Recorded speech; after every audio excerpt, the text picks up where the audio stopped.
Hello guys, welcome back your YouTube channel home science. Class start करने से पहले मैं आप लोगों को कहना चाहूँगी कि जो भी इम्पोर्टेंट नोट बताया जाता है आप उसे नोट डाउन करते रहिए।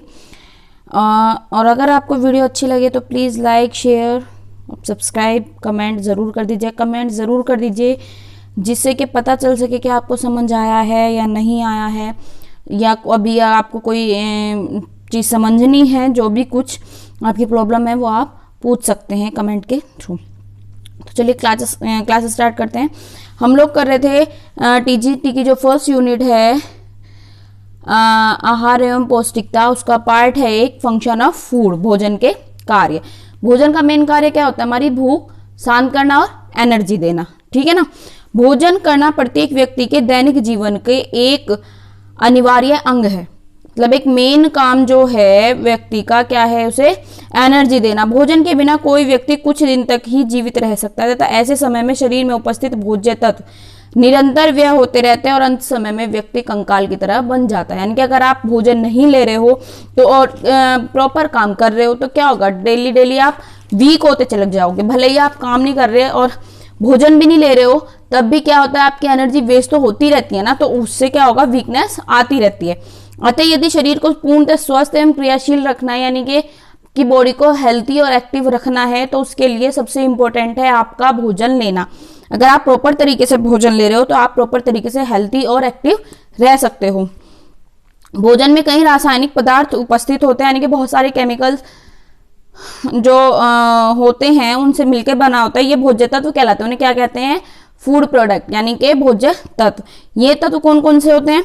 कार्बोहाइड्रेट, वसा, प्रोटीन, खनिज लवण, विटामिन व जल। 6 होते हैं। मैं आपको पहले भी वीडियो में बता चुकी हूं कि 6 तत्व होते हैं। कौन कौन से? वसा, प्रोटीन, खनिज लवण, विटामिन व जल। जो कि हमारे शरीर में इनका जो रेशो है वो सबका अलग अलग होता है और हर व्यक्ति को इनकी जो जरूरत होती है वो भी अलग अलग होती है। अब जैसे ऊर्जा है तो जो ज्यादा हार्ड वर्क कर रहे हैं उनको ज्यादा एनर्जी की जरूरत होगी, तो जिस टाइप का जिसका काम होगा उसे उसी टाइप के भोज्य तत्व की जरूरत होती है। इन तत्वों में शरीर को क्रियाशील रखने के लिए तथा शरीर को गर्म रखने के लिए ऊर्जा की प्राप्ति होती है। तब भोज्य तत्व शरीर में वृद्धि एवं विकास के लिए नई कोशिकाएं, नई आपके टिश्यूज हैं उनका निर्माण के लिए, और जो टूट फूट होती रहती है उनके सब के लिए किसकी जरूरत होती है? भोजन की जरूरत होती है। अगर एक बार जो सेल्स टूट गई उनके निर्माण के लिए, पुनः निर्माण के लिए भी हमें फूड की जरूरत होती है, क्योंकि अगर आप फूड नहीं ले रहे हो और वो टूटती जा रही हैं तो नहीं बन पाएंगी। इससे क्या होगा कि हमारा जो हेल्थ है वो डाउन होती चल जाएगी, उत्तम स्वास्थ्य नहीं रहेगा, बहुत हम वीकनेस फील करेंगे और बहुत सारे डिसीज हो जाएंगे। वास्तव में यही भोजन के प्रमुख कार्य हैं। इस प्रकार हम भोजन के निम्न कार्य, मतलब एक टेबल के थ्रू हम इसको डिफाइन कर सकते हैं। कौन कौन से कार्य होते हैं? देखिए कौन कौन से होते हैं भोजन के कार्य। कौन कौन से? 3 कार्य होते हैं बेसिकली: शारीरिक, क्रियात्मक, सामाजिक और मनोवैज्ञानिक। शारीरिक यानी कि आपको ऊर्जा देना, आपको रोगों से बचाना। सामाजिक कार्य जैसे कि आपके जैसे बहुत सारे बर्थडे पार्टी हो गया, सोशली वर्क हो गया, उनमें हमारी एक इमेज बनाता है कि अच्छा खाना दिया, अच्छी पार्टी ऑर्गेनाइज करी। मनोवैज्ञानिक, जिस खाने को जाके जब हमें बहुत खुशी मिलती है, अच्छा संतुष्ट होते हैं हम, अच्छी सेटिस्फेक्शन मिलता है, तो वो होता है इसका मनोवैज्ञानिक कार्य। 3 कार्य मेन हो गए। तो शरीर के क्रियात्मक कार्य कौन कौन से होते हैं? इन अलग अलग पार्ट में डिवाइड किया गया है। फर्स्ट है ऊर्जा प्रदान करना, यानी कि एनर्जी गिविंग। नई कोशिकाओं का निर्माण करना, यानी कि जो पुरानी टूट रही है उन्हें रिपेयर करना और नई बनाना। थर्ड है शारीरिक क्रियाओं को नियंत्रित करना।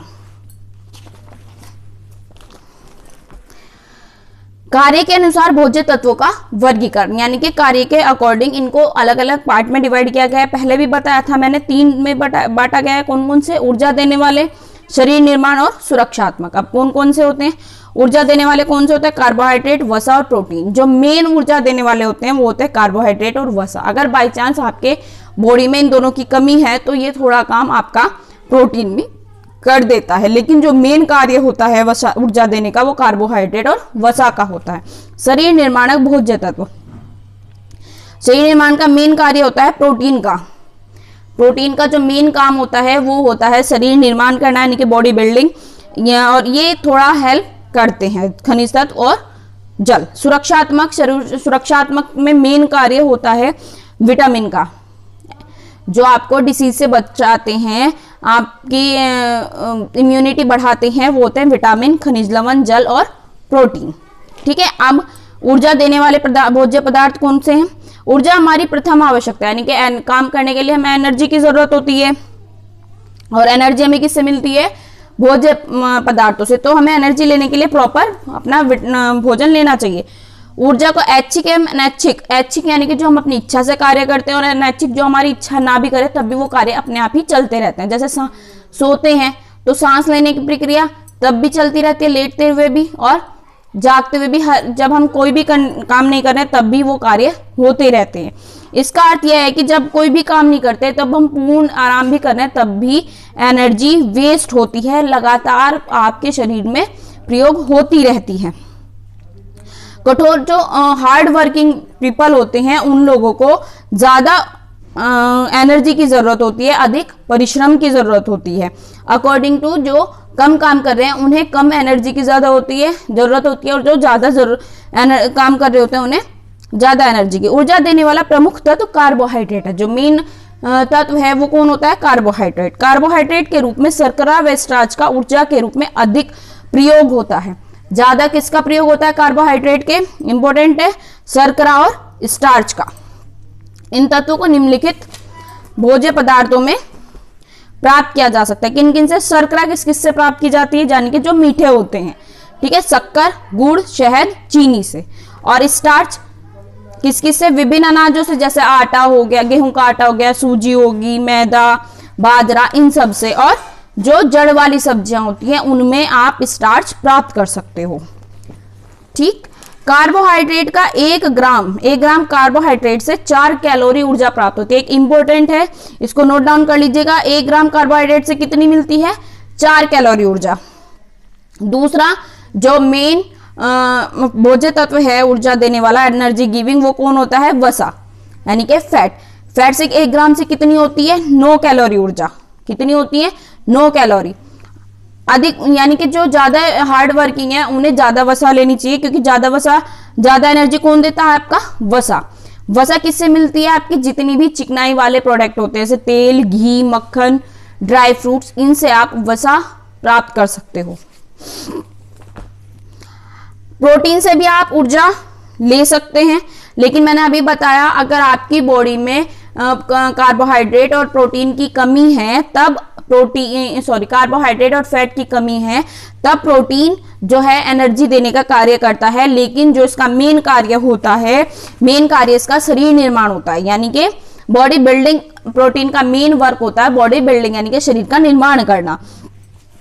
ठीक है, लेकिन अगर कार्बोहाइड्रेट और फैट की आपकी बॉडी में कमी है तो ये भी हेल्प कर देता है। और कितनी एनर्जी मिलती है 1 ग्राम प्रोटीन से? 1 ग्राम प्रोटीन से 4 कैलोरी ऊर्जा मिलती है। अब ध्यान रखिएगा, कार्बोहाइड्रेट से भी 1 ग्राम 4 कैलोरी, वसा से 9 कैलोरी और प्रोटीन से 4 कैलोरी।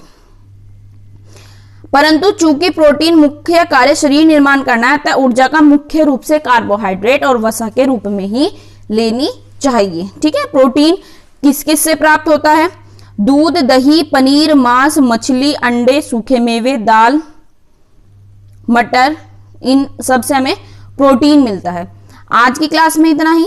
अब जो सेकंड पार्ट है इसका, शरीर निर्माणक तत्व यानी कि प्रोटीन के बारे में, वो हम नेक्स्ट क्लास में पढ़ेंगे। आज की क्लास अगर आपको अच्छी लगी हो तो प्लीज लाइक, शेयर और कमेंट जरूर कर दीजिएगा। अगर आप वीडियो पहली बार देख रहे हैं तो सब्सक्राइब भी कर दीजिएगा। अगर आप होम साइंस की टीजीटी, पीजीटी और यूजीसी नेट की ऑनलाइन क्लास लेना चाहते हैं तो आपको कॉन्टेक्ट नंबर और बाकी डिटेल्स सब कुछ डिस्क्रिप्शन बॉक्स में मिल जाएंगे। आप वहां से कनेक्ट हो सकते हैं। जो भी क्वेरी आपको लेनी है आप वहां से क्वेरी ले सकते हैं। आज की क्लास में इतना ही। प्लीज वीडियो अच्छी लगी हो तो लाइक, शेयर और कमेंट जरूर कर दीजिएगा। अगर आप पहली बार देख रहे हो तो सब्सक्राइब भी कर दीजिएगा। आज की क्लास में इतना ही। Thank you.